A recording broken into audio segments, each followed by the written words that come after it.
Really, one of the powers of Income Lab is that you're able to model that out and get a clear picture of exactly what somebody's income is.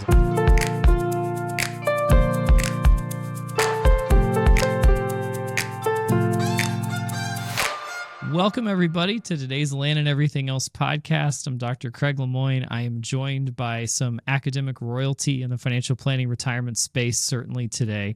And I'm very excited for today's podcast. We're joined by Dr. Michael Kothakota, Justin Fitzpatrick, and Derek Tharp. And that's it. Like, all of a sudden, we got PhD team going on today. And I'm so excited for our guests.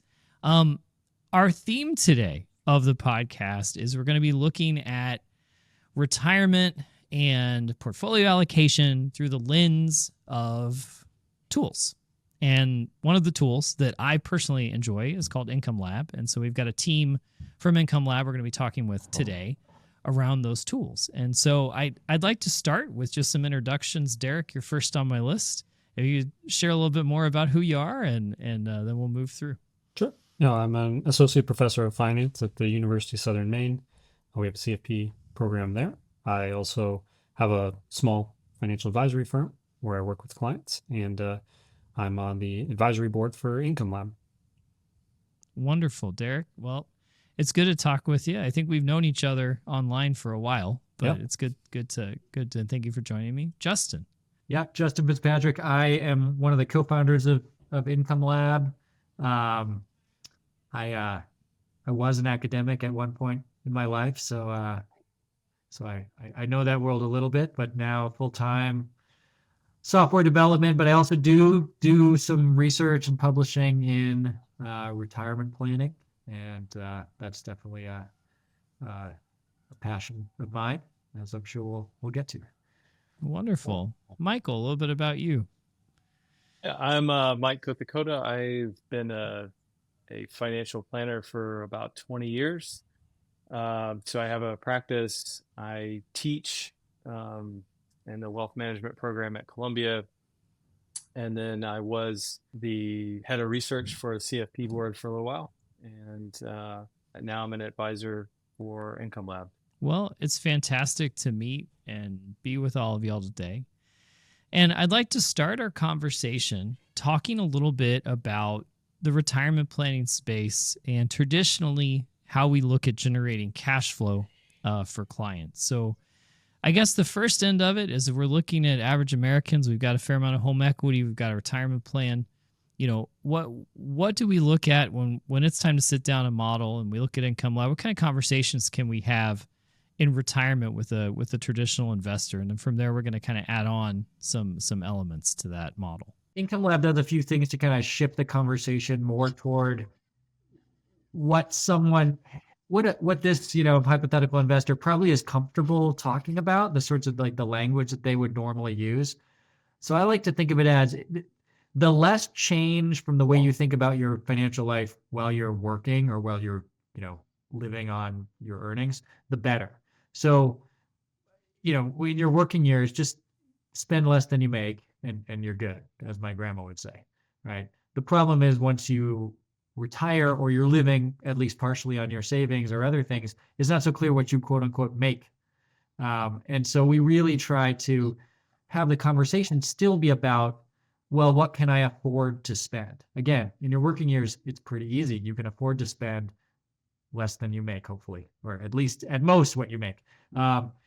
And so that's the first step with Income Lab, is kind of get a feel for what are the resources you could actually use to live your life, whether that's portfolio resources, Social Security, pensions. You might still be working, right? Maybe you're working, doing a little bit here and there. My dad, I know after he retired from what used to be Michigan Bell, but then became AT&T and all sorts of other things, he, after a year or something, he went back and he'd do these little projects for him, right? Okay. That can be in there too. And then given that view, okay, what can I afford to make, or what can I afford to spend? And, you ideally there's a range there. It's not that there's a perfect answer, but there are definitely things that are outside of the range, right? If you're a school teacher your whole life, you're not gonna be able to spend enough to fly private jets, right? That's just not how it works. But that's sort of the first conversation that we try to to help advisors have with clients. So I guess to listeners, we've got a lot of folks in the insurance community and some people in the ag community. They may not be familiar with Income Lab as a tool. And I guess to Derek or Mike, what makes Income Lab stand out to you? What kind of are the functions you use with clients and the world around you when you think about Income Lab as a tool? Especially going back also kind of the context of what Justin was talking about in terms of the different income sources we have. I think there's one really powerful aspect of Income Lab is when you look at all the rules of thumb, safe withdrawal rate, those types of things that are out there, the 4% rule that many people will rely on as maybe kind of back of the envelope type math for what somebody could spend in retirement. One reality, and Justin Fitzpatrick and myself, we refer to this as the retirement distribution hatchet, when you kind of look at the actual sort of shape of spending and how somebody's deferring Social Security, but they retire earlier. It kind of, you get this, it's not a uniform distribution over time. And so really one of the powers of Income Lab is that you're able to model that out and get a clear picture of exactly what somebody's income is. And for some people, that's going to be pension income and Social Security, or other people might have portfolio income as part of that. Other people might have a reverse mortgage or be selling real estate or other types of things that are happening throughout their plan. And so really being able to model that more specifically to an individual, and you get all the details and the nuance of their actual income sources there. And then look at how that translates into sort of the overall risk of their plan and what sort of spending level would be sustainable to spend given somebody's different income sources. So for me, it's really that flexibility, the fact that you can work with people that may have a very unique sort of income or asset profiles and still be able to build out a plan for them using a tool like Income Lab in a way that you just can't use a lot of the rules of thumb to get to an answer. So this one's going to Mike. What makes Income Lab different than, let's say, me on Excel? I'm not that great at Excel. Just let's be really clear, right? Like it's not magic. Well, for one, the visuals are nicer. Justin and his team have done a really good job of making sure that the story being told to the end user to the client is vivid and easy to understand. So I think you could probably do those things in Excel. I'm just, I don't know that it's going to be as nice, but I think, a couple of things. It does have a much stronger engine. So Justin and his team have built in several different types of Monte Carlo analysis, as well as kind of straight line growth. You can look at it several different ways. I think the big thing for me is it's actually, to me, it's a little bit more of that. It's like a perfect fit between using Excel to model things and then using some of the traditional financial planning softwares that are out there. Specifically, the idea that, hey, look, we're going to tell you how much you can spend. To Justin's point about, hey, people, before people just knew how much they could spend, and now we're going to tell you how much you can spend. And rather than say, hey, listen, here's a chance that here's X chance that you might run out of money. Here's X chance that your plan might fail. Well, here is a chance that you might have to make an adjustment. And oh, by the way, here's about what that adjustment would be. To me, that opens up the conversation to having, a little bit more of a more nuanced conversation around portfolio risk, a nuanced conversation about what people want their life to look like. And it takes us away from that number, that pass fail. We're all academics by training. A 75 or an 85 is, that's not good. You're looking at it, you're like, I don't want an 85. I want a 90. I want a 95. And so getting away from that conversation of pass fail and like, hey, this is how we're going to help you manage and plan and continually plan your life. So that's, to me, that's the big game changer. And I'll echo that, the adaptability of retirement, that's a very important concept. And I think Income Lab lends itself to adaptability, because you can say, hey, if we have X happen macroeconomically, then your household, right, here's some tweaks up or down But the point being that we can be a little adaptive. It's not as though we go from spending $10,000 a month and the next year suddenly it has to be 4, right? I mean, those adaptive ranges I think are really easy to see. And that's what I enjoy about Income Lab when I've used it and in the classroom especially, just to be able to show a student like no, this guy's not really falling. Like maybe we have to draw back like 10%. It's not the end of the world though. And I think that's so important in changing that mind frame, like you were talking about, from, I'm going to fail 15% of the time. I don't think of it like that, right? Yeah. Think about it like I may have to make an adjustment and I'm going to be okay. My very first demo with Income Lab, when Justin was explaining that to me, I don't know, he may not have been able to see the excitement on my face, but I don't think I had ever been more excited about a tool in my life like this. I don't know why nobody's done this before, sort of thing. I think that, to your point about cutting back 10%, that's an easier conversation, right? Oh my gosh. I can say, hey, listen, maybe you're not going on vacation this year. Maybe, or maybe, one of the things that that a lot of times doesn't get modeled in other software, and that is actually an Income Lab, is the fact that you might be in a deflationary period. So maybe you don't actually have to, maybe your adjustment of the nominal amount is not actually going to affect you in any way, stagflation aside. But I think that's just it's a more intimate, more powerful conversation with a client. And that's, to me, that is, part and parcel of or actually probably one of the main things that financial planners do. So I want to kind of dive into the meat of the podcast and get y'all's perspectives. One of the challenges of early financial planning software was adding an asset class that wasn't already in the library, right? I remember this with older versions of very popular tools that I will not throw shade on today, but it was very hard to show something like farmland, or it was very hard to show something like a reverse mortgage, right? Or it was very hard to show something like, I have a quarry that I've inherited a piece of, right? So how do we go about smart planning when someone's holding an asset that isn't kind of an easily tracked equity, or even for that matter, if they're holding private equity? How then can we do a better job in retirement of showing that picture with that asset that may be not traditional? I mean, I would say back to how we started the conversation about what we need to understand to answer that question. What can I spend? What can my life be like? What sorts of adjustments could I make? We have to understand what resources you bring to that task.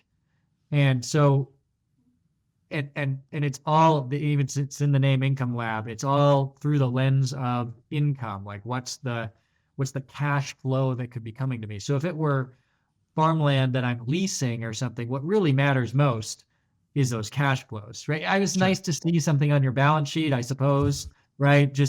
But I think of that as like, we're painting a picture, and the most important parts that we've already talked about, that's the center of the picture.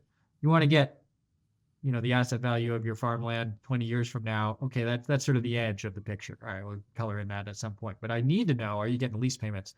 Because that could have a huge effect, just like it could have a huge effect if you have a pension, rental property, annuities, Social Security, right? The timing of Social Security, are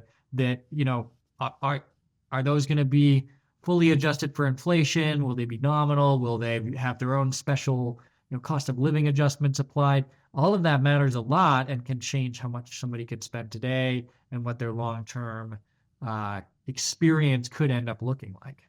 Well, I think that's a really good perspective because, when we start talking about non-stock and bond assets, often illiquidity comes into play, right? My ability to monetize the bulk of it. But if you look at it from an income standpoint, I think that's a pretty clever solution, because what we're doing is saying, okay, yes, there's this big piece of farmland, but for the purposes of your retirement plan, that's going to be X $1,000 a month or year coming in, and not viewing it necessarily as the asset, but the underlying piece. I think that's really, really a clever perspective. One of the things I really love about Income Lab is the ability to, when you're planning for retirement and what bucket do I pull out of when? That was always something prior to the world that was a little bit of, well, this is how I do it, right? This is how Craig does it. This is how Derek does it. So Mike does it. Justin does it, right? And as professionals, we kind of would have maybe a pattern or rhythm or just this kind of, I don't know, understanding of rules that like, oh, we're supposed to eat up this bucket first and that bucket second. But I was wondering if Derek or Mike, you wanted to talk to the tax kind of tax bucketing, tax allocation capability Income Labs got and how that could be really helpful to an advisor. Yeah, I think for me, that's a really big part of meeting with clients and talking through how that actually impacts them. And, it is kind of humbling as an advisor just to see how much I need to rely on, a tool like that to actually crunch the numbers to figure out. Because, I might have a general guess, okay, maybe this person is a good candidate for Roth conversions. Maybe this person, maybe a 22% bracket might be about optimal for them. But sometimes I run the numbers and my intuition really wasn't right there. So, having a tool to rely on and be able to go back and look at that, and Income Labs very powerful from being able to, as long as you have things built out in terms of what's tax deferred, what's tax free, what's taxable, what sort of distribution options do you have with different accounts? Can you convert? Can you not? As long as you have all those settings set up, then you can actually allow the software to basically look at maybe not every single combination, but the practical sorts of combinations of ways that somebody might go about like a Roth conversion strategy, and seeing what's going to kind of find that optimal level of saving you on lifetime taxes. And so for me, that's really powerful tool. And yeah, it's, I have general rules where I can kind of say, okay, in most cases, we're looking in this sort of pattern, but you really need the tool to actually get in and say specifically, yeah, for you, Mr. and Mrs. Client, we're looking at converting to the 24% bracket really being the optimal in the long term. Then of course you come back, revisit that, adjust it, tax rules change. We know that that's not set in stone, but really to get to that number with any real confidence, that I rely on the tool as a way to get that long-term planning. Which is a huge for the conversation around value. Oh my goodness, yes. We can talk, till we're blue in the face about, oh, well, we provide asset allocation, asset location, and this is how we optimize things. But the fact that you can actually demonstrate the amount of you can demonstrate the value very clearly when you're showing the proper buckets to choose from. And to Derek's point about the humbling experience of, we all do this. I had a conversation with clients the other day where we talked about, should they be putting it in Roth? When should they do a conversion? Should they do a conversion? And I'm doing the math in my head, and then I might go back and say, okay, well, I was off a little bit, or a lot for that matter. And so it's a great way to demonstrate value. I think, if you're having conversations about your fee and how you justify your fee, this is a very easy way to show, I think I'm earning my pay here. I remember the first time I saw this tax allocation tool, I remember I'd never in my life had a click button, minimize lifetime tax, click button. Here's what you pull out of. And I think that sticks with me as a moment. I guess it would have been when I first met y'all, so maybe 2020 or somewhere, 19 even, but it was a click button moment where I was just like, oh, well, that solves that, right? Like now I know which buckets to pull out of every year, and that, just saves so much time and trouble. And alts, no alts, that's just a pretty darn cool feature in my book. I think to your point on added value, the financial planning and wealth management, we haven't really seen fee compression. We haven't really seen it in a long time, but I think Michael Kitcey's had something come out this week or last week about service addition, right? Which I thought was a really clever way of saying, service expansion. Thank you.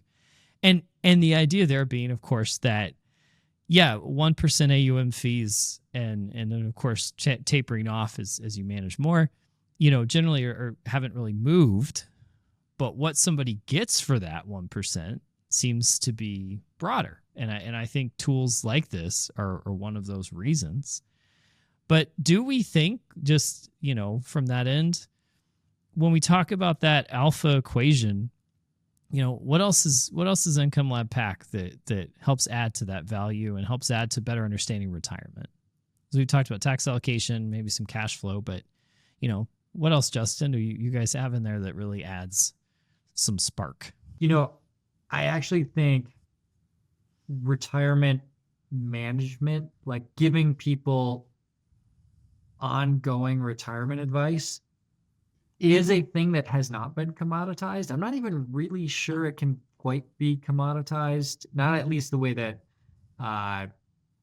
public markets investing arguably has been, like go to a robo-advisor, answer some questions. Sure. We can debate whether that's perfect or not, but you're probably going to kind of get similar answers, and they're going to put you in low-cost index funds and, wrap it or not. It's definitely, we've reached a point where you can have that discussion about whether something's been commoditized. What would commoditizing retirement income advice, truly look like? You're not going to have commoditized answers. Like the things that are out there are things like the 4% rule, which, I mean, the problems with that have been, people have discussed that for years and years. I mean, yes, literally the first article that spawned the 4% rule talked about how this is not actually, the real way you would do it. So that's been totally misunderstood. There just is no commoditized retirement income spending advice. Derek mentioned at the beginning, how, when you're taking Social Security and all of these special things, they all go into giving you special advice and then guiding you along the way. So I actually think a lot of advisors have told us it's allowed them to kind of shift their value proposition away from things that feel commoditized into something, no, this is totally customized. I have a guide along the way. And then, I don't have a lot of data on what that's meant for, expansion of revenue and things. But I definitely know it has a big effect on the clients and their experience with advisors. I also know that by automating a lot of that, it helps advisors scale a lot better. And we could maybe talk more about that. There were things that people used to have to do if you were using things like probability of success that were frankly just big wastes of time, not to mention bad experiences for clients. So getting that out of your day, getting that out of your team's day, and just being able to focus on what matters most, I think helps advisors have a better practice. Well, and I certainly, and I'd like to get, thank you, Justin. I'd like to get Derek and Mike's take too. We see financial planning and wealth management. I use those terms fairly interchangeably now. I think it's kind of where we've gone. I don't really know. There's a line in the sand. You're one or the other. Maybe one's more taxi. But I will say that the whole business is getting a little more holistic from the standpoint that technology is automating a lot of the quant part of what we used to do, right? Like, when's the last time, CFP exam aside, any of y'all have taught someone to use a calculator? Right? Because I haven't. So, and I used to. And I'm just wondering on the non-quant skills, is that service expansion? Is our ability to listen and focus and having tools like Income Lab do that lifting, I think, are changing the world a little bit for financial advisors to be able to be more holistic and a little more on the coach side of the world. I'd love to get y'all's thoughts on it. Yeah, I think, related to, you mentioned Michael Kitz's article. He has another article from a while back, I think, kind of talked about, I think he used the term maybe cyborg type advisor, or is thinking about kind of this hybrid of both using the tools that are out there, the technology, and then the human aspect of being an advisor. And I think really when you look at it, you can look at other examples as well, even like areas like chess was one for a long time where, well, actually, I don't know the exact time frame, but for a while, even when they have very powerful computers, you took actual human players with these super powerful computers, and the human and the computer together could still outperform. I think they're no longer at that point. I think the computers have far surpassed, and chess is a little bit more of a solvable game than financial planning ever will be, because of the goals and all the human side of what you're actually doing. And so I don't think financial planning is anything that can ever be solved in that same way.